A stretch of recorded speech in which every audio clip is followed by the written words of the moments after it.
Welcome back to the Elle-Sera podcast. And today we have friend of the brand, one of my favourite people, Dale Pinnock, expert nutritionist, Sunday Times bestseller. We could go on and on about his accolades, but I'm not going to. So hi Dale, how you doing? Come on, a bit more hot air, that's all good. I'm good, yeah. It's been a while. I know, yeah. You're one of my first ever podcast guests, and I look back at it, I was like so nervous and ill at the time. Well, at least I haven't got to bop up to Liverpool this time. I know. Yeah. I know we're in lovely Finchley Studios. We're taking the podcast on tour, and it's Nice. but it's good to see you. So lots of wonderful things have happened in the world of health and nutrition, and it's good because you come through the noise, really. We're in cold and flu season. Give me some of the best tactics of what we could be doing to really support ourselves during these winter months. You know what? There's one remedy that everyone always talks about. Everyone automatically assumes vitamin C. The evidence for vitamin C against the common cold is really, really mixed. But there's two nutrients that always stand up in trials, and that's vitamin D and zinc. Now, every single cell line within our immune system has got a vitamin D receptor upon it. So adequate vitamin D status really helps to orchestrate multiple responses within the immune system. So it keeps it really, really strong and puts it in a good position to actually fight off bugs in the first place. Or if you do get something, helps you to actually deal with it faster.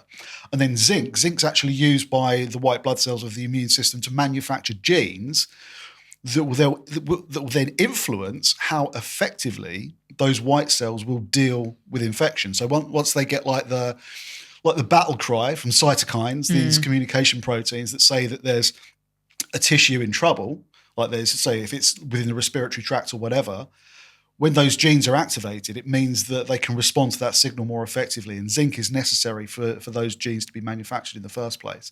So those two, vitamin D, as much as you can take. I know that's a bit of a statement, but yeah. I would say you look at least 4,000 international units and upwards. With K2? With K2, if you're taking it long term, which to be fair, in this part of the world, we probably should.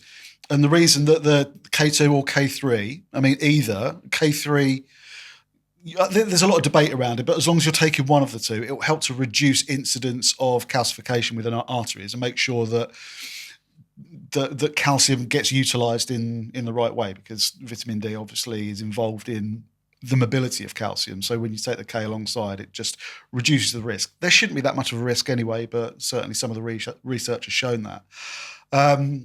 At least 4,000 IUs of vitamin D. With a zinc, men, 30 milligrams. Women, unless it's for like about a week or so, never go above 15 milligrams. Right. Because women don't need as much. With men, it's vital for testosterone metabolism. Short term, so if you're dealing with the cold, yeah, you could take 30 milligrams and it won't be any issue. But if you're taking it long term throughout the winter, stick to 15 milligrams just to prevent any risk of toxicity. I was ill a couple of weeks ago and I couldn't afford to be ill. I was like, oh my God, I'm going to go and speak on stage at this thing. And I remember texting you. I was like, I'm so ill. Yeah. And you were like, right, go and get some zinc. So I did. And I took 50 milligrams every day. You know what? For a few days, that's fine. It's a heroic dose and it will do the job. Yeah. And then, of course, there's the medicinal mushrooms. I mean, that's one of my real areas of interest, particularly things like Coriolis or reishi or even cordyceps, because these mushrooms, they contain very, very long chain, high molecular weight sugars, very complex sugars that don't get broken down by the normal digestive enzymes. So pancreatic enzymes don't break them down.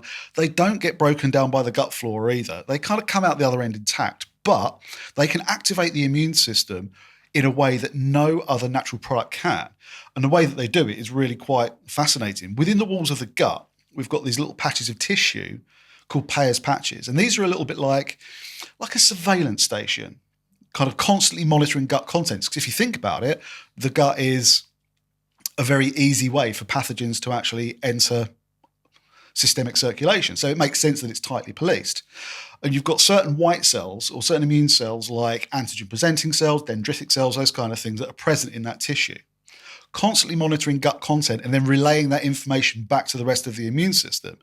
Because we've got something called tolerance, which is where the body recognizes that something like a nutrient, for example, is beneficial and lets it in. It's all part of that same process. Also, that's that whole mechanism. These polysaccharides, when they come into contact with these Peyer's patches, they activate an alarm response. The theory is, it's still not entirely clear why. We certainly know that it does it, but the theory is that these polysaccharides are similar or have fractions on them that are similar to some polysaccharides on the outer surface of bacteria. Obviously, bacteria are much smaller, but the polysaccharides have got different fractions on them. Right. Whatever it is, it activates this alarm response. When those cells within the Peyer's patches detect it, they send that cytokine signal, so the cytokines, the communication proteins, to the immune system to say, look, something's going on. There's a potential pathogen coming in. That causes an increase in macrophage number. So macrophages are a type of white cell that will engulf a pathogen, and also increases the number of natural killer cells. And natural killer cells can actually destroy infected or damaged tissues. That is possibly the most powerful way to stimulate the immune system. And if I was really, really, really feeling rough, I would go for the mushrooms with some zinc. Really? Yeah. Right, okay. Would you take mushrooms on a daily basis to kind of like prevent it? It depends on dosage. I mean, things like reishi, for example, do have adaptogenic qualities. So it can certainly help to buffer some of the impacts of day-to-day stressors. Cordyceps, very, very good for that. And then you've got things like chaga, which have a similar activity, and lion's mane that have that sort of cognitive support. So lion's mane comes in our inbox all the time, like all the time. And I'm a bit like, for attention. I always see it in terms of like focus and attention. People go on about lion's mane. I would say that's probably the secondary thing for me. One of the things we do realise that it does is it stimulates one brain-derived neurotropic factor, but also it helps to stimulate remyelination. Okay, so on the outer side of if you look at like a diagram of a neuron, of one of the nerve cells that are within the brain and the central nervous system, they're kind of long, spindly looking things, and at one end you've got, you know, like a large spherical bit, and then you've got all these other weird bits kind of coming off of it. Technical terms. You'll see that there's almost like capsules running along the length of it. That's something called the myelin sheath. That's the normal cell membrane, because it's still a cell like any other, but the membrane just kind of grows out and wraps around itself to create these little capsules. And then between it, you've got a little exposed space, then you've got another capsule, exposed space. That whole structure is vital for the signal to move along the neuron effectively. And it kind of jumps across it, like bum, bum, bum, bum, bum, between those gaps. Normal metabolic, day-to-day metabolic processes can break down that myelin sheath. And provided we're taking in the right building blocks, and that process is called demyelination, by the way. Right. Provided we're taking in the right building blocks, like a little bit of arachidonic acid from animal fats, or you could get it from a little bit of omega-6, and DHA from like an omega-3 fatty acid. All well and good. So one, you have to have that coming into the diet.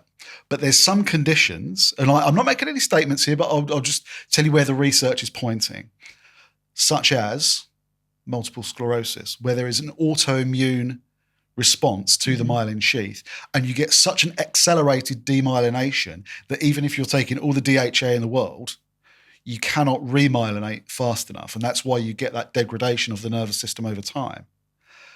There is some interesting research, early stage research, to show that it can actually help to support remyelination, or at least put someone in stasis, if nothing else. Right. Yeah, so that's very interesting. Especially, I don't know, if you're disrupting your myelin sheath, how does it then show up? Can it show up as, I don't know.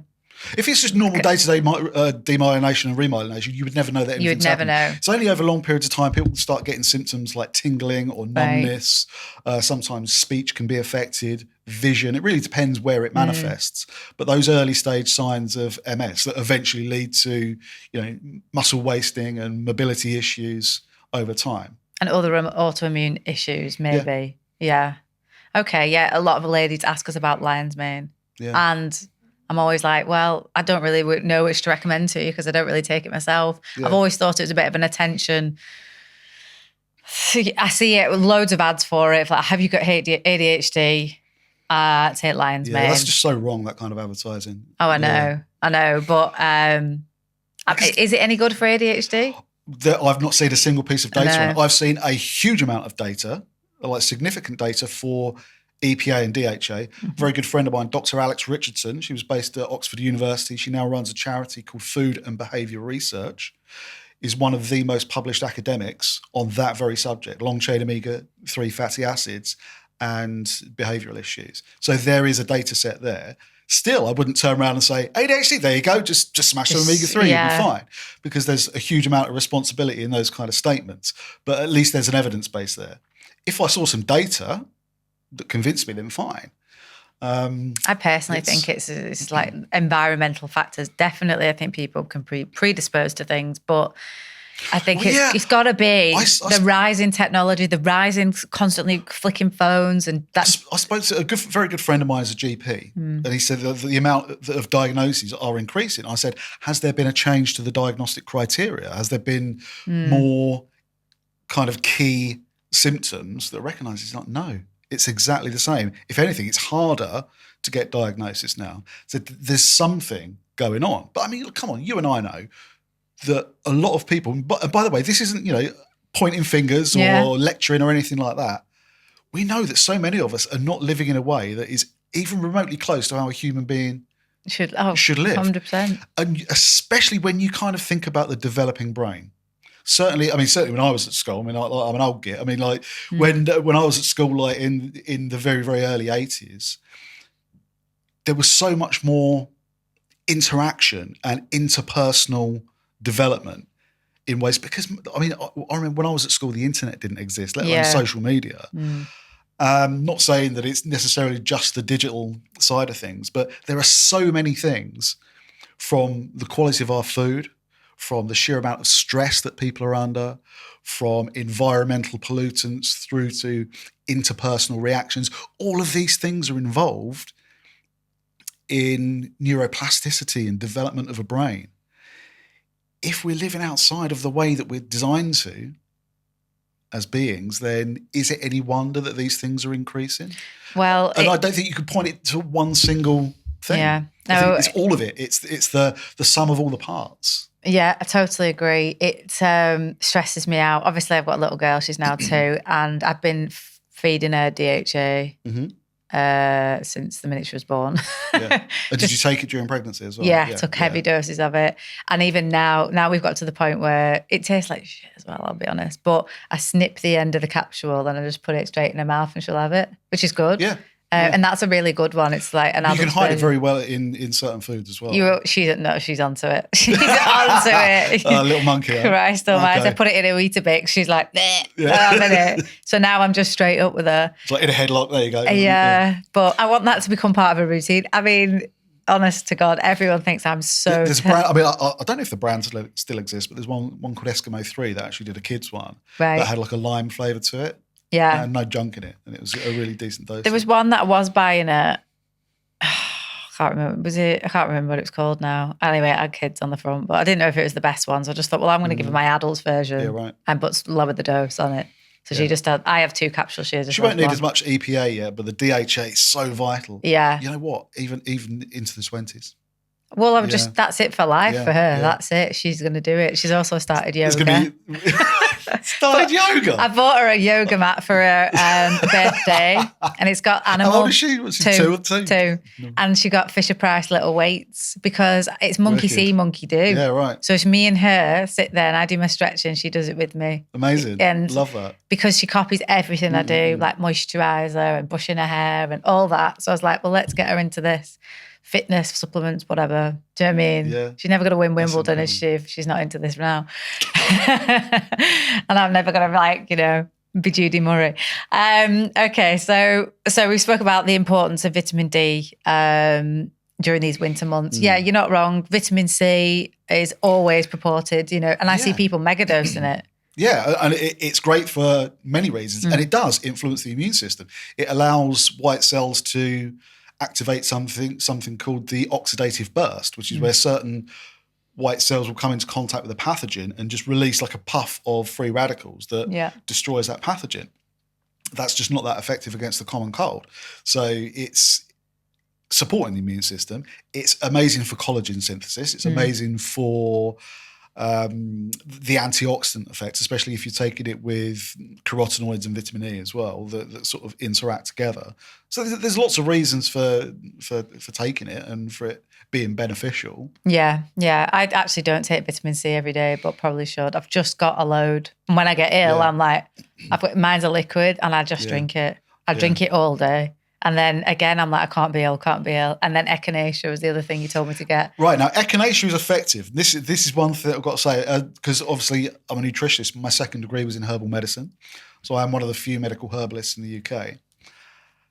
Echinacea is incredibly effective when you take it in the right way. You get these little bottles from the shops and it says 10 drops a day and a little bit of water. 2, it said. Now, 2 drops. You might as well pray for a miracle. Do you know what I mean? It's nonsensical. Like all of the original data, especially when you look at, there was an old group called the Eclectics, which were some of the early herbalists and the early people that developed the Western Materia Medica and like Western traditional herbalism. They were giving 20 mil every hour. To give you an idea, 1 mil is 20 drops. Okay. Right. So imagine 20 times that every hour. Yeah. Okay. And because one of the active constituents, when you taste it, if you just taste it neat, there'll be something on there that really irritates your tongue. That's a group of compounds called alkylamides.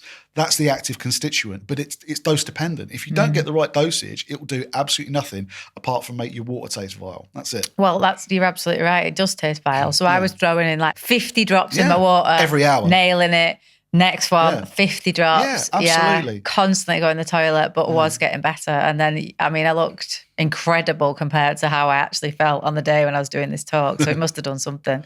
But yeah, I just didn't have time to get ill at all. And I thought, you know what, that's a really good podcast. Because I was like, why don't you do a post on that? You've just given me this, and this, and this to do. That is a great post. I know everyone would love it.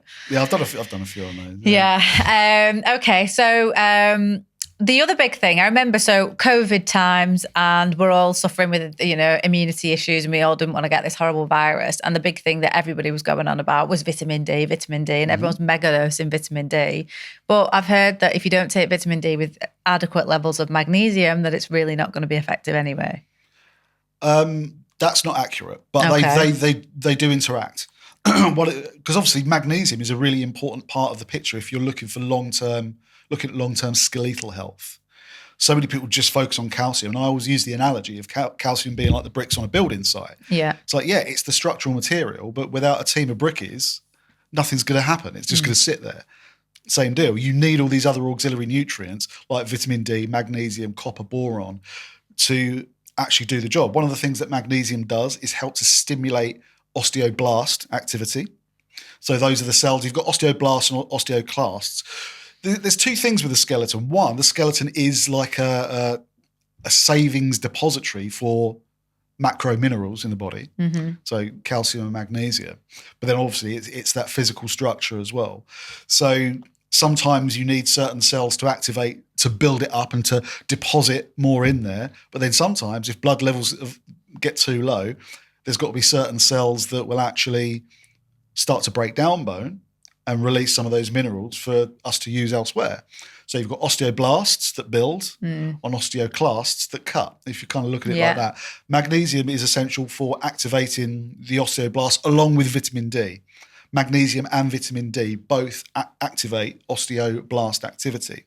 So if you're being conscious of taking more calcium and making the dietary adjustments, those 2 things together will put you in a better place to actually deposit that calcium effectively within the skeletal matrix. Also, 60% of the body's magnesium is stored in the skeleton as well. So it's also part of the structural material. It's not just a lump of calcium. It's several minerals in there.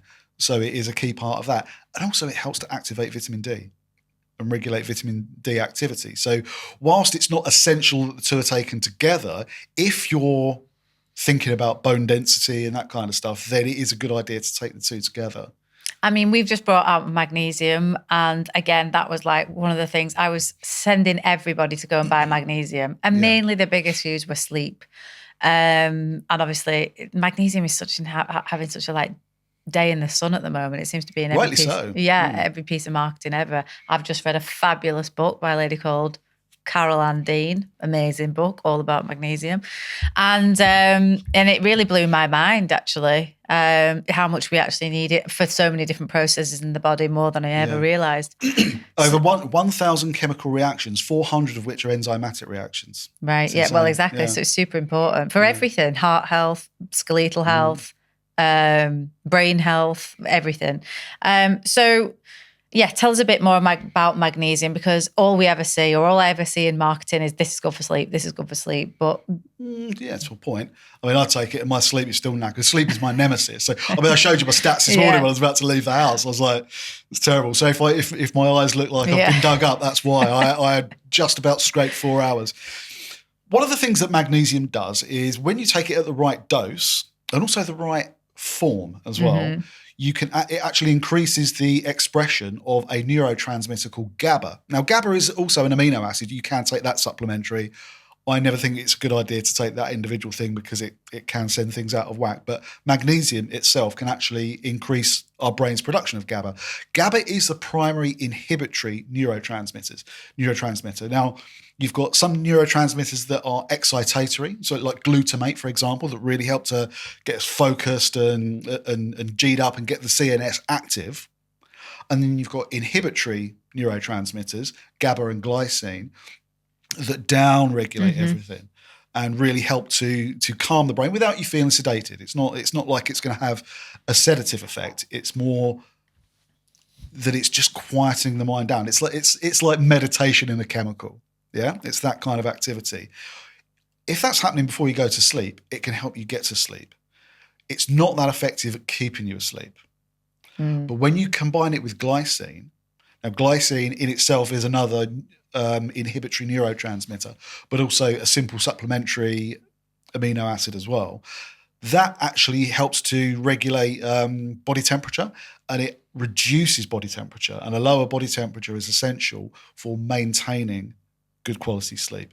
So that stack of magnesium and glycine, very, very good for sleep, but magnesium threonate is the one that you need, because that's the one that can very, very rapidly cross the blood-brain barrier, and it can get in there and really push GABA expression up. That's one thing. So that's it in sleep. See, I had who did I have on, and they were saying, do not go for magnesium threonate. It's having too much of, the data's not that great on it. It's better for anxiety. Threonate was better for anxiety. Yes, because it's exactly the same mechanism. Yeah. So they're agreeing with what I've just said. Okay. So it's the same neurotransmitter. GABA is the antidote to anxiety. Right. Yeah. So that's exactly the same reason. So that's why, because it just hits that pathway. Yeah, and just relax. If you were taking it day to day, then mag glycinate would be better for most people, or mag citrate, but you've got to be careful with constipate. Well, that's the opposite. You can get a magnesium cleanse. Yeah, I always recommend that if someone's got constipation, but not. Yeah, exactly. Yeah, it does wonders for that. So that's sleep, and obviously anxiety, same issue. Now with cardiovascular health, one of the things that magnesium does is it works as a vasodilator. Magnesium relaxes smooth muscle. And our blood vessels, our arteries, they're like tubes of smooth muscle. By being replete in magnesium, you can actually help those muscle fibers to relax. As the muscle fibers relax, the vessel dilates. As the vessel dilates, the pressure against its wall reduces. It helps to lower blood pressure. Now, if you're living on fry-ups and fags, then it's not going to do a great deal. But if it's in the context of like diet and lifestyle management of something like, a little bit of hypertension, very, very important, but it also helps to regulate heart rhythm. So there is some promise in arrhythmias. And it doesn't mean that you don't take anti-arrhythmia drugs. I'm saying it's something else that you can add to your arsenal. But one area that not many people talk about is magnesium is essential for energy production as well. Several reasons for that. Firstly, it helps to stabilize ATP, adenosine triphosphate. That's what our body runs on.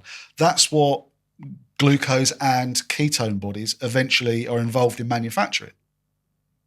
The thing is, it's got a charge to it, and it can sometimes be a little bit erratic, and that can interfere with our body's ability to use it effectively. Magnesium helps to stabilize that erratic charge. Also helps to hold the charge that's found within the membrane of the mitochondria. The mitochondria is where ATP is manufactured. Okay, so it's like a little organelle within our cells, and it's like the actual cell itself. It's got its own membrane. That membrane needs to have a slight charge to it to actually activate the two key pathways that are involved in that manufacture of ATP. Magnesium holds that charge perfectly. But then, as we said, it's a cofactor for over 400 enzymatic reactions. And in those two steps of ATP production, the Krebs cycle and the electron transport chain, there's enzymes in each of those two processes that absolutely require magnesium to be activated. So sufficient magnesium will have a huge impact on energy levels. I think it's just a huge overall positive effect on pretty much everything, I would say. And we're not getting it in our diets, nowhere near as much. So in this book that I was reading, there was like somebody who was studying it at the time. This was in 1939, and they were sounding the alarm back then. There is not enough magnesium in the soils. We're monocropping. They need to remineralize the soils. And even on Clarkson's farm, they tested his soil and it was depleted of magnesium. And they were like, we need to put it back in because plants can grow with sunlight and with water, and then it takes the nutrients from the soil. But if the nutrients aren't in the soil, it's not going to be in your food. It's quite an interesting one with magnesium, because as long as the plant's green, the magnesium's there. Because magnesium is a key part of chlorophyll. Chlorophyll, molecularly, it's virtually identical to hemoglobin in the human body. Hemoglobin has iron bound to it, whereas chlorophyll has magnesium bound to it. I don't know if you've seen our new magnesium, but we have made it in a chlorophyll capsule. Absolutely. For that reason. Yeah. So, I've massively got back into juicing, but just greens. Right. So I, with my lunch every day. Without the roughage? Or do you keep the fibre in? No, just the pure juice. Really? Yeah. I do Cavolo Nero, kale, spinach, celery, beetroot. I mean, it tastes... Does that taste like shit? I love it. That literally sounds awful. And it must be like sludge. I love that with my lunch. Fruit ones, it sends my blood sugar all over the place. But like with all those dense, I'll chuck a couple of carrots in there as well. Lovely. So that's a good hit, but I still supplement magnesium every single day. Even though, I have greens at every single meal. I have greens for my breakfast. I have like a great big salad at lunch. There'll be greens with the evening meal. And I still supplement with it because there is no guarantee that we can. Exactly. And that's a big argument for supplements anyway. It's a whole different. Yeah, even, and it's quite a safe nutrient to take because your body just can excrete it quite easily. So my book told me. So I would always recommend supplement it. And that's the main reason I was sick of sending everyone to Amazon and to go and buy everybody else's products. So we brought out a liposomal magnesium glycinate, 300 milligrams. 300 milligrams. And that's the best all-rounder. Yeah. Well, exactly. So tell us why liposomal is important. It's just absorption. It just increases the absorption, that's all. It just makes it easier. Exactly. Yeah. Well, this is the thing. Fragments. Exactly. This is the thing. So when we were looking at bringing one out, glycinate. You talked about glycine, then getting you into that lovely state, which is again the reason why I picked that. I would take additional glycine just because you would need enough. Yeah. Because don't forget the magnesium glycinate, they're bound together. It's not like you're necessarily getting therapeutic range of glycine. You're getting therapeutic range of the magnesium, but the glycine is it's almost like a carrier. So I have loads of glycine in the cupboard and it's always just sat there in the cupboard. And I've had bits of it, but And then I think, well, I don't really need it because I always take magnesium glycinate. Double up at night, see what happens. Yeah, really? Yeah. And it is recommended sometimes, like maybe take like 3 grams at night. 3 grams, yeah. Yeah. And I've always thought maybe I should try it. Who knows? But then I don't want to be too groggy in the morning as well. Well, it should do, yeah. It's things, a lot of the synthetic sleeping tablets and stuff that actually play around with your brain chemistry too much, they can make you feel a little bit groggy. Well, melatonin does that. It does nothing for me. Oh my God. Every time I go to the US, I have to go there about 5 days before I'm due to do any work because it takes me that long to get over the jet lag. And I've gone into like CVS and give me your strongest melatonin. Had like industrial strength can tranquilize an elephant kind of melatonin, and it does bugger all. Oh my God. I just have to sit up all night like watching weird TV shows. I've got a good one. It's a liposomal spray. Yeah. It's good. But again, it can make me a bit overtired in the morning, so I've just stopped having that. Apologies for interrupting this podcast, but I need to ask a favour. If you're enjoying this podcast so far, then please hit that subscribe button right now. I'll be straight up and honest that I want to see this podcast grow and flourish into something that I'm really proud of. And the only way that I can do that is with your help. So if you've ever learned anything useful from these conversations, then please return the favour by liking, rating, subscribing, and maybe even sharing it with your friends. Thanks very much. Let's get back to the episode. The biggest game changer for me is, and I've not shouted about, I've not even told anyone about it, but I've given up coffee now. Oh yeah, we had this chat this morning as well. So, and the reason I did that was because, yes, I found it really difficult to go to sleep. So that is why I was taking melatonin, I was taking loads of other, and then magnesium on top, maybe even night owls on top of that. I was really struggling to get to sleep. It would be like midnight, I'd still be reading the Daily Mail, looking at shit all over the internet, and then it gets to that's enough to do anyone's brain, isn't it? I know, tell me about it. Well, the top of the page, like something like broccoli will cure every known disease, and at the bottom of the page, broccoli will kill you in 20 minutes. That's the Daily Mail. I know, but it's just like scrolling at night, looking at stuff. Do you know what I mean? Anyway, then I got norovirus, got ill, and thought, it takes you a while to get over that, like a couple of weeks anyway, till my appetite came back fully. But in that time, I was like, no, I couldn't stomach a coffee right now. So I just stopped it. And at the same time, I was falling asleep bang on 10 o'clock every night. Every night without having it, I was bang asleep at 10 o'clock. I was like, without one thing, without no magnesium, without no melatonin, nothing. I was like, I was raw dogging every night. And I was like, asleep, brilliant, having a good sleep. So I was like, I'm going to keep this up, see how I go. I would say significant difference in my sleep. And I wasn't a big coffee drinker. I'd have one at home when I woke up, and the second one I would have when I got to work, never really after 11:30. So it's a big time in difference. I'll tell you now that I wouldn't have kept it up. And by the way, it's 12 weeks now since I gave up caffeine. And the difference has been that remarkable that I'm not going to go back. Are you teetotal as well? Pretty much, yeah. And did you find that had an influence on your sleep as well? I can't even remember when I decided to just stop drinking. I've had like a couple of glasses of red. Yeah. And, maybe a bit of rosé, when I've been on holiday. But in terms of like drinking, no, can't remember the last, maybe 4 years. Yeah. Do you know what I mean? That can have a significant impact as well. Of course it can. So can have coffee. I have like one cup in the morning, first thing in the morning. So at what time do you have it? Well, I usually wake up at 5. You wake up at 5 and you get yourself a coffee? By about 5:30. Okay, so even Huberman says you shouldn't ever have it. It must be true. I know, it must be true. I'm going to change my life. Of course, totally. But then I thought, okay, fair enough. Maybe he's right. I'll give it a go. So never in the first 2 hours of you waking up. Never have it then. Maybe wait until you've done your sunlight bollocks, which obviously I can't do. I've got a little girl and shut up, Huberman. But maybe there is something in it. I think you should test it. Yeah, I think you should test it. A sunlight thing. I'll be waiting until 9 o'clock at this time of year in the UK. I know. And like without coffee by that kind of time, I would have already like pissed off 5 people. So no, I think I'll just have a cup. It's all right. But it's the routine. Like normally, that's the time when the cat is scratching on the door demanding food. So I feed her and make myself a cup of coffee. What about switching it to like a cup of tea? Because there's nowhere near as much caffeine. I love green tea. Yeah. And that. So I just have cups of tea. Normal tea, I don't drink it. I've not drunk a cup of normal tea with milk for 30 years easily. Well, then you're missing out because it's fucking amazing. I love a matcha though. Yeah, I like matcha. Yeah. But it's a lot of milk, so I'm not having too much of that anymore. But that's my treat. A matcha is a treat for me. Well, just matcha, just with a bit of hot water. That's.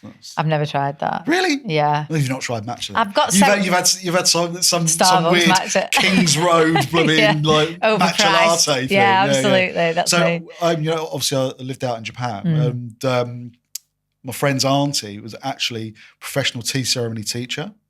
So we went to the place where she teaches it, and every millimetre has to be done with such precision, and even the way that the brush is used to prepare it. And this stuff is like nectar. It's so special. It is quite an intense flavour, almost like a grassy flavour. But because you're actually ingesting some of the leaves, you're getting so much more ECGC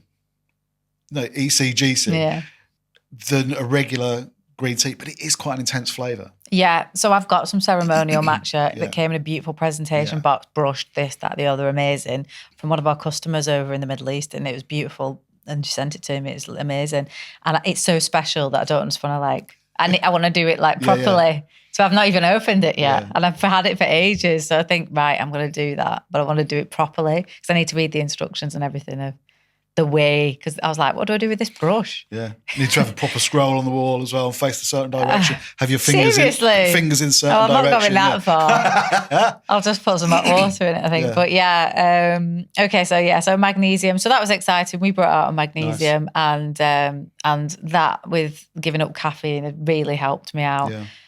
Obviously, for me, it doesn't help that I've got a little girl in bed with me who kicks me and stuff like that. That's also could be my problem, but I can't do anything about that yet. So what's going on with you? You are always busy. You've got the nutritional school. That seems to be flying. Yeah, so there's the diploma in nutrition and culinary medicine, which is very much it's like the sort of practitioner level diploma. We've got accreditation in 36 countries now. Over 2,000 students have done it. I've trained like about 20 odd NHS GPs. That's great. I've had gastric surgeons do it, dietitians, nurses do it. But then I've had high school students do it, and I've had retired teachers do it. It's open to everyone. And I'm in January, just about to launch a brand new course, which is the Nutritional Supplement Certification Program.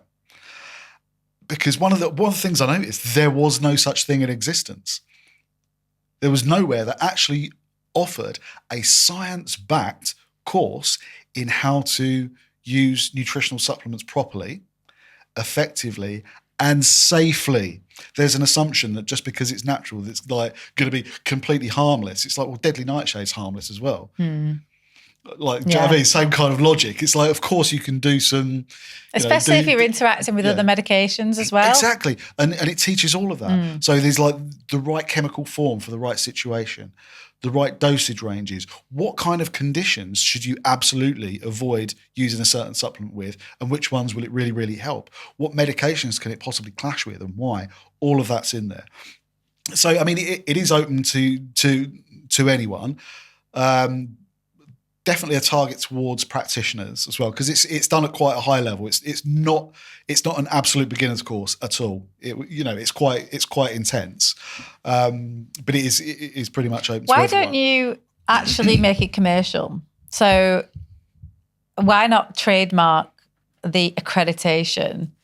A symbol that can be instantly recognised, and then people put it on their back of their packets, like they've somebody at that company or that company have done through the course. Great to work towards it, yeah. To see what's actually like. I'm thinking about what Gen M have done with the menopause friendly products, like Boots and them came together to set the criteria of what does these products have to meet to be able to say that yes, you are a menopausal friendly product. Yeah. And it can be everything from like shampoo or whatever. Yeah. Do you know what I mean? But it's a signpost to they've obviously gone through the rigmarole, and it is a rigmarole. Yeah. You can't just get it. You can't just get the leaping bunny, and you can't just get the vegan bee.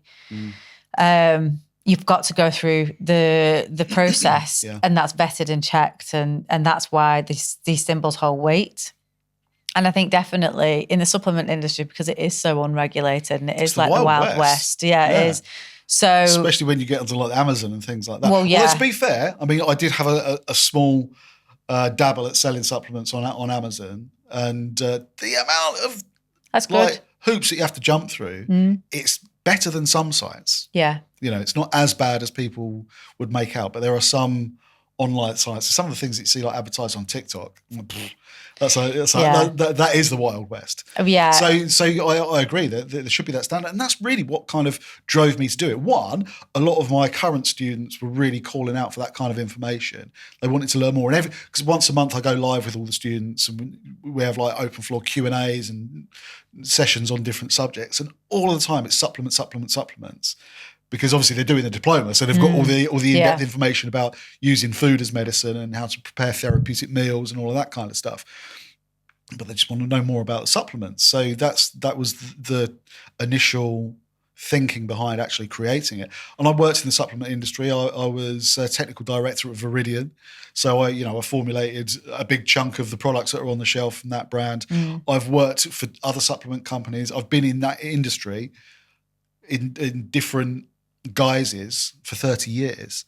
So I know it inside out and upside down. That's why I think commercially, I think you should partner up with brands. yes, practitioners, definitely, and you can they can learn the course. But I think, you know, if brands were paying a retainer every year for that symbol, it's great passive income. Yeah. That's what I'm thinking. Nice. That's what I'm thinking for you anyway. Sweet. That'd be nice, wouldn't it? And then you offer the support to that brand. Got a new ops director yeah, now. absolutely. But in return for that, then you get then the brand. You know, let's say it was me, for example. I would want like the support, and I don't know, you know, maybe some like assets to use every single year or something like that. Ongoing CPD stuff and well, whatever. Yeah. Do you know what I mean? A bit of like, okay, what? Because I know there's with certain nutrients, there's things you can certainly say. And they are listed on government websites, etc. But there's nothing like having like a private consultancy with somebody who actually knows what they're talking about, you know what I mean? Or actually where to look for that information. Oh, God, the European directives on different things. Yeah. Like, going through all of those. Exactly. So it's it can be a minefield. That's a great insomnia cure. Go through all that material. I can tell you I live in, of course it is. It's so difficult. And you're like, okay, is this pushing the boundaries? What are we allowed to say? What are we not? You know what I mean? When we were going in Selfridges, that was so difficult. Really? But it wasn't difficult, but they were like, okay, can you? Still in there? No, because every time I mystery shopped my product, it was just pointless. It was literally pointless. I was like, there's literally no point me selling it, wholesaling it. It did what I needed to do, which was lift the brand in the beginning. Great, and I'd achieved it. Brilliant. But then I changed my business model to be like solely D2C focused. Nice. We look after the brand better, and that's how we build brand value. Yeah. So who knows? Will we go back into retail? Don't know. Maybe. But I don't know. If I weigh this up all the time in my head, like, should we go into Boots? But when you do... I know friends that have put products in there and it's... But I spoke to a guy, I think I was with you at the time when I spoke to him, he was like, oh my God, just don't. Yes, that was at the Natural Product Show, wasn't it? Yeah, absolutely. So a bit like, I know, and I just stick to my guns on what I think works for us. So that's important. Okay, so that sounds exciting, and that sounds like it should keep you very busy. Yeah, absolutely, it does. So obviously there is the main diploma running at the minute, and we've had a rebrand as well. Right. Because for a long time it's called the Culinary Medicine College, but because I wanted to add more to it, it's now called the International School of Nutritional Medicine. Right. Yeah. Sounds good. So you've just, nutritionalmedicineschool.com, you'll find the information on there. And there's the main diploma, that diploma in nutrition and culinary medicine. That's all built around the whole concept of food as medicine. I mean, obviously that's been my bread and butter for a long time. That's what I've talked about for most of my career. The fact that the right dietary changes and the right application of diet can be a therapy in its own right. It's not talking about alternatives. It's none of that kind of stuff. It's like, this is the thing that you can do for yourself. This is a way that individuals can actively engage in their own healthcare by making the right dietary choices that are relevant to whatever their issues are. So it teaches people how to be a practitioner in that. And we go through it by body system, so digestion, skin and immune system, all the rest of it. Each module works the same. So you start off with the anatomy and physiology of that module, then look at the pathophysiology, which is how normal physiology changes during disease process, and then look at where nutrition fits into that, either as a potential cause, so diet and heart disease is an obvious one, or, as is most often the case, as a therapy. So we say, right, if you adjust the diet in this way, it influences physiology in that way, and that has a therapeutic benefit because X, Y, and Z. And then it moves into the assessments, which are online exam. For each module, it's the same. Online exam. Then there's a case study analysis. These are real cases from my own clinic. Just change the names up on them. And it's based around the key themes that have been covered in the module. So it's a chance for you to really put your analytical brain on after going through all that material. So you think, right, okay, so based on what I've learned, what's going on here? Okay. Not a lot's given away, and you're expected to do a lot of work on each assignment. Oh, really? Can you ask in the case study then, let's say, Peter's come in and he's presenting with eczema on his skin and this, that, the other. Yeah, so you get their diet, you get their lifestyle, you get all of that. So you've got to analyse all of that. So, right, what could be going on? Okay. But also you've got to use... Could you ask questions back? Can you ask? No, you're literally, but really, that's it. Peter's, that's it. He told you everything you need to know. That's all you need to know. Like he's gone quiet now. He's saying no comment. But basically, we expect to see a significant amount of further reading. Okay. Oh, and right. Okay. the assignments need to be referenced as well. We use the Harvard referencing system. We do push people to a very high academic standard, but people don't need to worry about that because we have people that have never studied at a higher education level before, and we've got every bit of instruction in there. We've got hours of video showing you how to go through, do the right research, reference things properly. So people are like sometimes completely terrified at the beginning. By the end of it, they're absolute masters, and it's beautiful to see that transition. So yeah, that's the second assignment, is the case study. And then the third assignment is the meal planning assignment. So it's like, right, okay, so we've done the exam, we've done the case study. Now, based on everything you've learned, design a one-day breakfast, lunch, dinner meal plan to support X, Y, and Z. And again, every like, we're not marking people on their culinary skills. It's not Leiths. It's not a cooking diploma. Yeah. It's ability to actually put the knowledge into a practical context. But again, it has to be referenced. So the claims that are being made for functional ingredients or functional combinations has to be referenced. Of course, most of the information is in the module, but it also, we want to develop them academically as well. And then the whole thing goes along like that. And then at the end of the course, you get to do like your final major project, which is choose any area that interests you and then build the meal plans and protocols around that. My meal plans would look exactly the same no matter who it was, I think.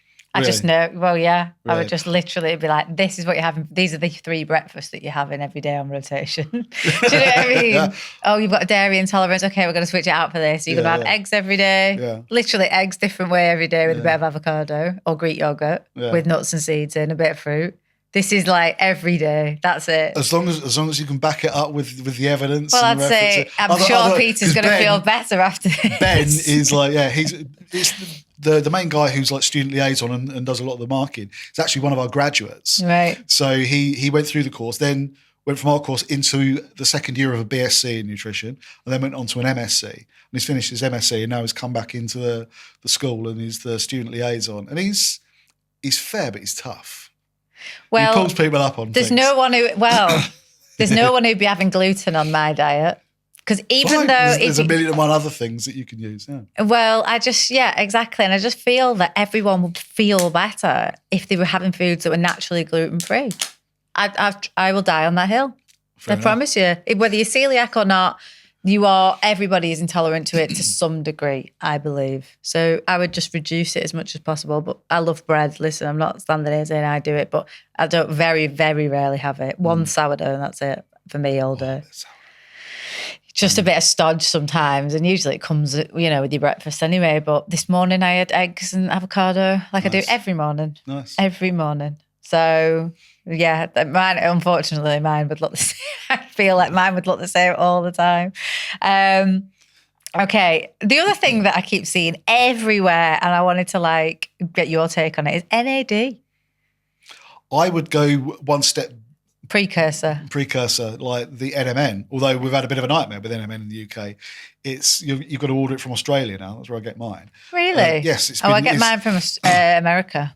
Yeah, because it's been banned in like the UK, and I think the US are having trouble with it. So you might struggle right now. Well, it's because I got a big pot. I've still got mine's so what powder happens pot. now? Yeah. Right. Okay. But NMN, it's the precursor to NAD. So that activates that helps to support mitochondrial function, but it activates sirtuins as well. So it activates those sirtuin genes that are almost like the cellular caretakers.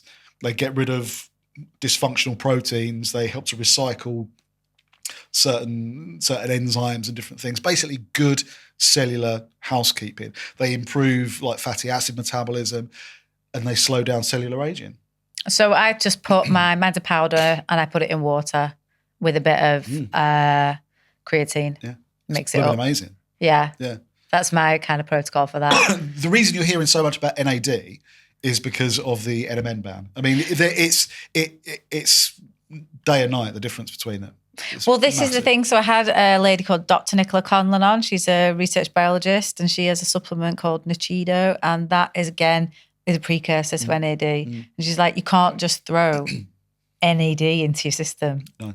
You can't just inject it. She said, first of all, it's a massive molecule, and if you put it in your bloodstream, it's just not going to do anything. And I was like, right, okay, because I keep seeing it everywhere, NAD. Yeah. You can potentially Right. take high doses of niacin Mm-hmm. if you take it in the nicotinic acid form, and it can have a similar activity, but you've got the niacin flush that comes with that. Yeah. I used to Yeah. have a supplement with that and I used to go all red and hot. Yeah. Wasn't nice. Which actually can be quite good for the skin because of the increased blood flow, but the actual experience when you go through it's not very nice. It was like I was on ecstasy. Yeah. But that it was. You loved everyone and just absolutely. It was absolutely, I used to do my best run times. I always took it before running. Yeah. And it had loads of green tea extract in there, loads of caffeine. So I would do my best run times ever. Yeah. But fucking hell, I knew about it. It was like real sacrifice. Yeah, it's very, very odd. That will do the same thing because my heart rate would be absolutely mental. NMN stands for nicotinamide mononucleotide. Nicotinamide, nicotinic acid. It's the same kind of thing. Yeah. Yeah. Okay. And then anything else in the longevity space that you're interested in or excited about? Anything I can kind of get my mitts on, really. So I'm big into like red light. Like red light therapy. Yeah, I've had a few sessions with it, and it seems to. Well, some mornings look in the mirror and think I need a fucking witch doctor, but. I mean, anyone who's an avid listener of our podcast knows of my plans for my red light. I say it all the time. We had a hairdresser on who's like, "I'm going to get a new sunbed." I was like, "You mad, mate? Go and get yourself a red light therapy bed. You'll make far more money." Yeah. He said, "No, I wouldn't." I was like, "Well, you're behind the times if you get a sunbed. Who has a sunbed?" I know, it's all right if you want to be very blotchy later on. No, and it's just so bad for you, and it's just causing loads of cellular aging and just looking old. A weird little gadget I'd seen them for years. I actually tried one. I kind of love what it's doing for me. One of those gua shas. Oh, really? Yeah. You're well behind the times. I know. I've got a steel one. I really chill it down, and it's jade stone I've got. It's actually nice to put like some of your face oils on and stuff like that. Yeah. I mean, I don't have time to do it ever, so I don't even have time to go for a facial, even though I've got so many vouchers for facials. But yeah, so gua sha, that's a great one. And then the other thing I'm interested in, I went to the CCR the other week and like there was these hyperbaric chambers that were amazing. Oh yeah. Like decked out, like you could because that's what they use to treat decompression sickness. And as a lifelong scuba diver, thankfully I've avoided it. Yeah. But I've seen those chambers many a time. So you're thinking to help me diving. I'm thinking if I ever had a facelift, I'd go in that for a week. Do you know what I mean? It's so interesting how we think. Yeah. Well, I'll tell you what I've been thinking about because, I'm almost 50, right? Yeah. And no way. I thought you were 25. It's like you start to see the first little bits of where things are dropping, and it's awful. I mean, like people think that men don't think the same. Of course we do. When you start to look in the mirror and stop. I don't think they do. And stop, like you don't always recognise yourself. Yeah. You're kind of like, what is going on? And I'm kind of looking at ways to sort of constantly lift things and improve things, and not that I don't expect to. To live forever or anything, but there is that confidence thing. So. I can tell you after having multiple podcasts on this exact thing, Sculptra is something that's like a tiny like a filler, but it also stimulates collagen from the inside. So a regular filler doesn't do that, like your hyaluronics and stuff like that won't do that, but Sculptra is really amazing for that. So we had the number one esthetician, Dr. Yusra on here, and she was amazing. Then there's another thing called Radiesse, that's a good product. Polynucleotides. Yes. Under the eyes. Yes, I've had one treatment of those. Yeah. Yeah. So and probably an intensive facial, and by that I mean like that stimulates collagen from the inside. I can't remember what she was. It might be so almost like the cavitation kind of. Yeah, sort of. There's I can't remember the name of it that she was recommending, but basically, and there's not much downtime. It just like it will heat up your face and a bit like it's like I don't know what it was called actually. I'll forget the name, but that was really interesting because I said, let's cut through the noise here. What's actually good and what's actually not? Because I've never used filler. Well, I have done it, but I'll never do it again. I did see the conversation about lemon bottle. I've seen that everywhere. Yeah. God. Well, we have had loads of people slag lemon bottle off. Yeah. It's not. There's not really anything functional in there. It's like bromelain. It's literally pineapple extract and nothing in it that's going to work. That can break down certain proteins. But it's not, I've never seen it work on lipids. They use it for tenderising steaks. If you want rapid tenderising for steak in the kitchen, Like you can put little bits of bromelain on there. So it'll make things a little bit softer in the area where you inject it. Yeah. But it's never going to make you look thinner. No. People go, oh, it's just for like, tweaking those parts, making it look slimmer. I'm like, it doesn't work. And that's the other thing. Like I've had to completely mix up my training as well. Right. I can't train in the same way as I did in my 30s. Because certainly after lockdown, and certainly the last time I was on here, like I'm over a stone lighter than the last time I was on this podcast. Like coming out of lockdown in the right old state, I tried to go back to the old kind of training that I was doing, like in my 30s and my early 40s, and it just did nothing for me. I'm having to do a lot of sort of HIIT and like functional, fast-paced, mostly cardio stuff to even sort of get the same metabolic response. And I wonder whether that's to do with like fluctuating T levels and stuff. It's very interesting to see how your body responds differently at different stages of life as things start to change and hormonal profiles change and, muscle density and all of those different things at different stages. It's quite a... Well, people are going to think I'm ridiculous, but so I test and measure myself more than anybody on the planet, and I always go in my PT every single month. And I went to a spa day the other day, and my friend took a picture of me, and I was like, oh my God, my thighs are massive. Like, oh my God, I look like huge, like fucking huge. And I'm not joking. I might even edit this podcast to flash it up what I'm talking about. And you'll agree that this is like big for my thighs, right? So anyway, and people might think I'm mental when you see it, but whatever. Anyway, so I was like, immediate screenshot, send it to my PT, look at my thighs. Wow, what's going on? So I go into the gym the next day. I've lost weight. So he goes, okay, let's have a look. Right. We pinch all my fat in 14 different areas. So he goes, okay, your lean muscle mass is great. He went, I said, measure my thighs then. He went, yeah, you have put on 1.5 centimetres on both thighs since, like a couple of months ago. I was like, he went, what you're seeing now is a redistribution of fat in a different place because you haven't put on the weight, but now you're storing fat down there. Yeah. And I was like, oh my God, I'm nearly 40. This is what's happening. So you're absolutely right. Things do change at different stages. And I was thinking, God, I'm starting to get bottom heavy or whatever. And I know I'm probably being overzealous, but I'm like, he was like, it's 1 centimetre. And I was like, I know I could probably get leaner. But for me to get leaner than I am now, it's like totally different lifestyle change. Like no life at all. I don't drink caffeine. I don't drink. I really don't eat shit. I literally live on eggs and egg bites and avocados and might treat myself to a bit of a matcha and a sourdough, but come on, Christ, and you want me to be hotter than that? Yeah. Like literally no life. Yeah. So, and then, I always think that there is an element of expectation as well. It's like, what's our expectation of what we should be? And is it healthy certainly... you see some of these guys on Instagram. I mean, they're fucking 20, so of course they're going to be like that. But to have that lower body fat percentage is incredibly unhealthy. It puts a massive strain on the body. And I've had so many girls come into my practice that have been obsessed with body fat percentage and they've lost their cycle. And it's taken us 6 months to get them back to the point where they're actually getting a normal cycle again. Their hormonal profiles are anywhere near healthy. So it's quite a toxic thing, I think. Yeah, it is. But now I think we're going to go back into that ultra skinny era. Christ almighty, I saw a video of Kate Beckinsale this morning. She is literally like a skeleton. A skeleton. And I was like, fair enough, she might be stressed, but I also think she's probably jabbing. She's probably on the pen. I know many. That's proving to be quite worrying as well. Because I remember we spoke about it last time. We spoke about, because Wegovy was just about to hit the market, wasn't it? Ozempic was already out in the US. Yeah. And there's been a lot of deaths associated with like sudden deaths, huge amounts of pancreatitis, digestive upsets. There's been some very strange things going on. The thing is, and I've got a friend who's on it, right? And I'm like, great, but you're not going to the gym, so you are wasting muscle, which you really don't want to lose at your age, right? You're literally getting rid of your muscle, and that is what. And then you're paying 500 quid a month for this, which is like like half your rent or whatever, or nearly your rent every month. What are you going to do when you stop? What's going to happen when you stop taking it? What are you going to do?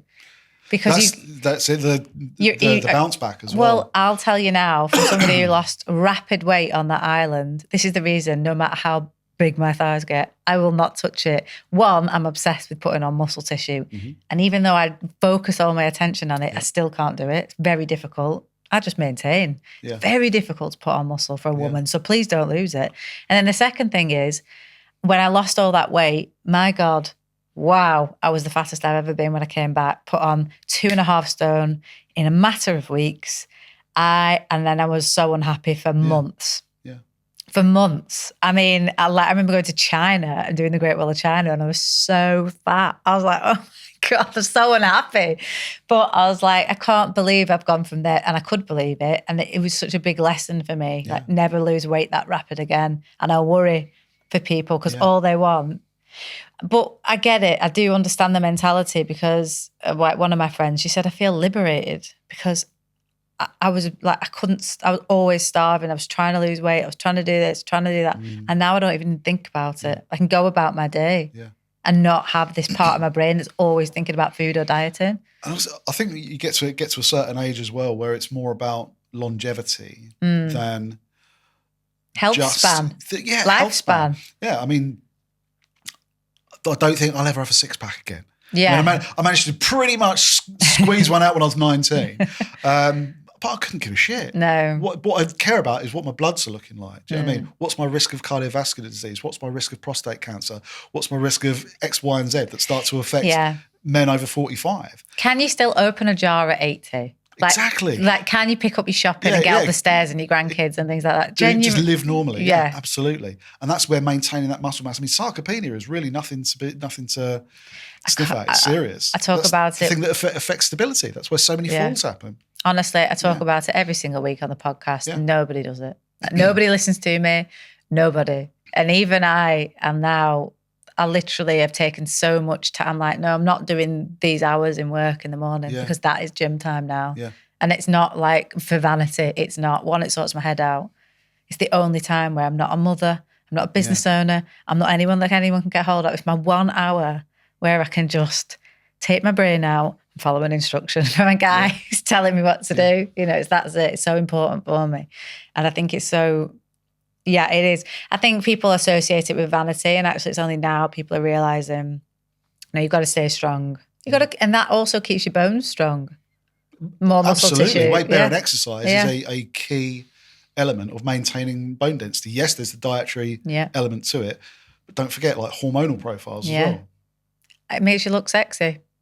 It does. That's genuine. I always say that. I'm like, do you want to look sexier? Build some muscle. Yeah, genuinely. exactly. You look great. Yeah. Well, I think we've come to the end of our chat, but as always, amazing to talk to you. A font of knowledge, and I'm sure everyone is going to love this chat. If anyone wants to get hold of you and ask further questions, where can they get hold of you? Yeah, so it's just dalepinnock.com. That's my main website. And obviously the school is nutritionalmedicineschool.com. And then, there's opening a clinic as well. Oh, amazing. Where's that? In Oundle. That's where I'm based, just outside of Oundle. So I'm going to be doing a face-to-face clinic there. I mean, that's like 10 minutes, 20 minutes from Peterborough. Yeah.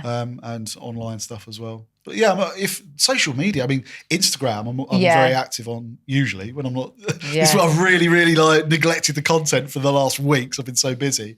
But you can always drop me a line on there and ask questions and stuff. Yeah, I think you should do a few more Q&As on there.